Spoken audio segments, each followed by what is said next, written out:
The incredibly smoky views behind you now. Take us through just how this began to threaten the community.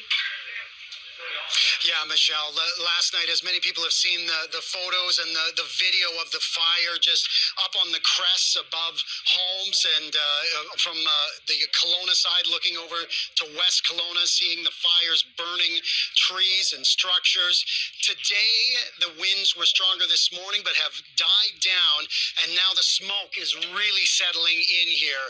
There's ash that has been kind of slowly falling down upon us here.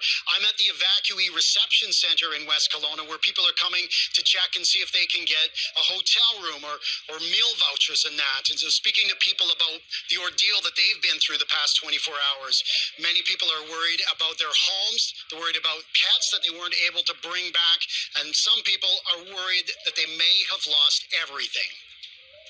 I think my house is gone. I actually came back from Victoria to get here. I wasn't able to get back home in time, but I've tried a couple times, but it's not safe, so I'm just gonna stay where I am and hope for the best. And we know, Michelle, that there are some lost structures in this fire. In fact, we have photo confirmation that the Okanagan Lake Resort, which is a very well-known resort on the west side of Okanagan Lake, their structures there have burned in that fire.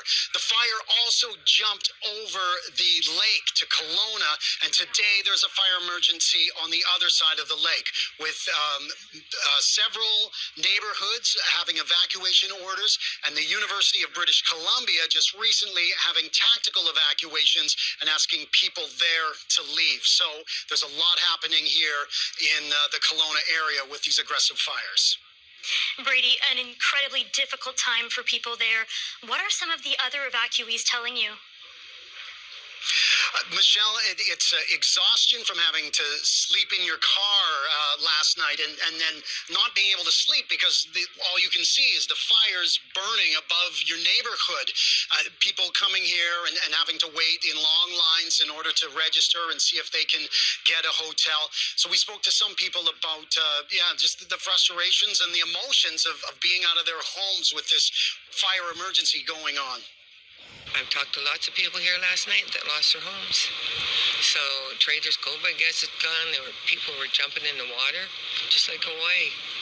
So yeah, it's been a nightmare. Where did you go yesterday? Right here. To watch my house to see whether it's going to burn.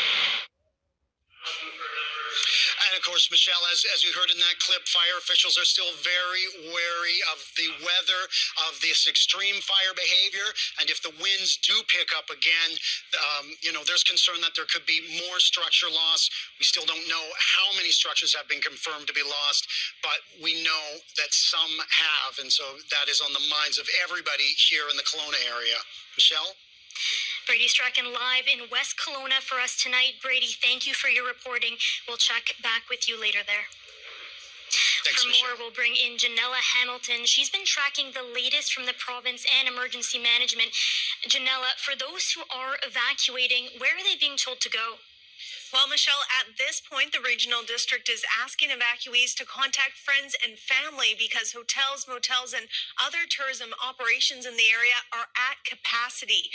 As for evacuation centers, we heard Brady talk a little bit about it. For those in Kelowna, a reception center has been set up at the Salvation Army on Sutherland Drive. Evacuees from West Kelowna who live south of Traders Cove can go to the information center at Royal LePage Place on Cameron Road. And for those who live north of Traders Cove, a center has been set up at Cal Tire Place on 43rd Avenue in Vernon.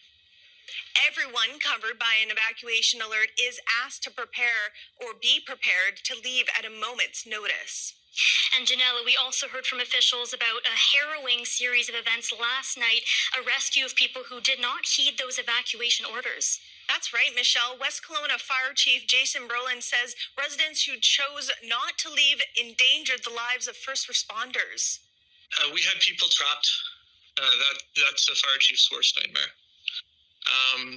Those emergency responders were trapped because they were rescuing members of the public who had chosen not to leave.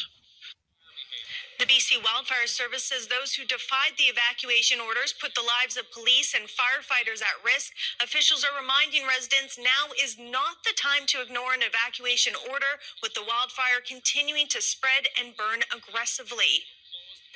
Officials are also urging anyone in the area not to use boats to access the evacuation zone and to keep drones out of the skies, as they are a significant hazard to fire crews fighting the fires. People are also being told not to travel to the central Okanagan area or return to their homes to see if they've been damaged. It is still too dangerous.